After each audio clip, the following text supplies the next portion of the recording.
দেখুন বন্ধুরা, এই যে আমার মাছ ভাজা হয়ে গেল।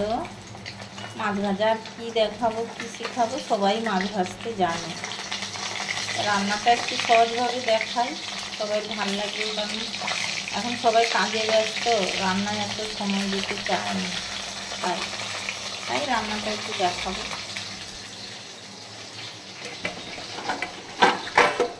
আজকে ঘরে অনেক কাজ ছিল, পুরো বাড়ি পরিষ্কার করলাম।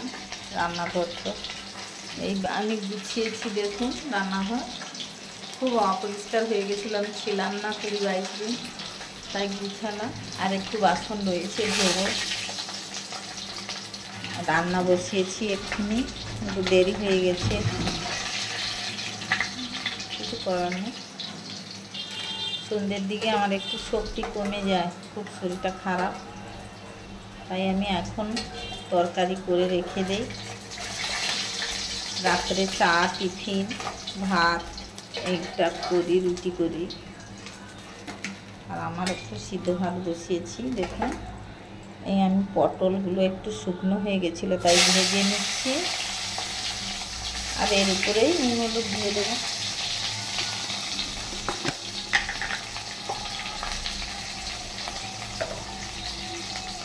দিয়ে দিলাম,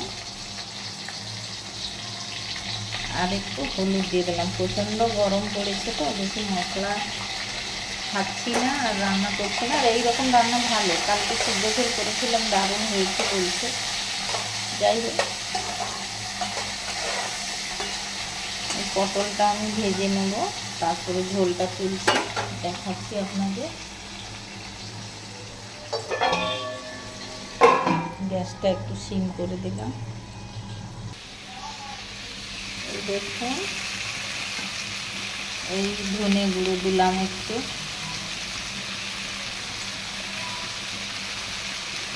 হলুদ গুঁড়ো দিলাম,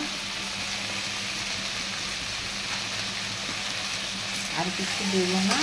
আগে একটু হলুদ দিয়ে দিচ্ছি, একটু জল তুলে দেবো। ওই পটল ভাজা তুলেছিলাম তো দেখাচ্ছিলাম।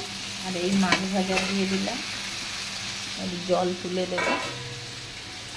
হালকা রান্না চলছে এখন, কারণ প্রচণ্ড গরম আর শরীর ভীষণ খারাপ, রিচ খেলেই স্ট্রোক হয়ে যাবে।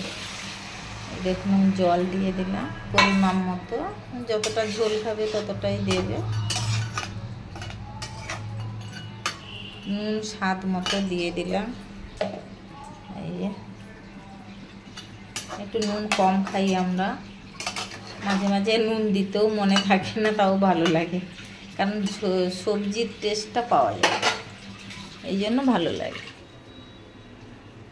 হালকা একটু ভাতে মাখালে সবজির টেস্ট পাওয়া গেল। আমি অনেকটা জল দিলাম, কারণ পাতলা ঝোল থাকবে। ঢাকিয়ে দিলাম, ভাত হয়ে গেছে। একটু আম ভাতে দিচ্ছি, খাবো বলে টমেটো আলু ভাতে দিয়েছি, খাবো আমি। হয়ে গেল রান্না, ঝোলটা সিদ্ধ হয়ে ফুটে গেলে নামিয়ে নেব। রান্নার কাজ শেষ।